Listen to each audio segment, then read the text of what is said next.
بسم اللہ الرحمن الرحیم۔ عورت کو اگر زیادہ خون آئے، جیسے ایک ماہ میں 3 سے 10 دن خون آتا ہے، جب مرد نے عورت کو کہا کہ آج رات ہم بستری کریں گے، لیکن بیوی نے کہا میں بیمار رہتی ہوں، مجھے خون زیادہ آتا ہے، میرا جسم کمزور ہو گیا ہے، لیکن مرد پھر بھی زبردستی کرے،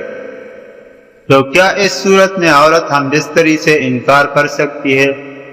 جواب: صورت مسئولہ میں عورت کا خیز آنا فطری امر ہے، اور یہ ایام 3 دن سے 10 دن تک ہو سکتے ہیں، لہذا مہینے میں 7 دن خیز آنا بظاہر کوئی بیماری نہیں۔ البتہ اگر عورت ایام کے دوران خون زیادہ نکلنے سے کمزور ہو گئی اور ہم بستری کی طاقت نہیں رکھتی، تو ایسی صورت میں اس کے لیے اس بات کی گنجائش ہے کہ وہ اپنے شوہر کو اپنی تکلیف بتا دے اور اپنے ساتھ ہم بستری نہ کرنے کا کہے، اور شوہر کو بھی عورت کی صحت کا لحاظ رکھنا چاہیے، زبردستی نہیں کرنی چاہیے، تاہم بلا عذر شوہر کو روکنا جائز نہیں ہے۔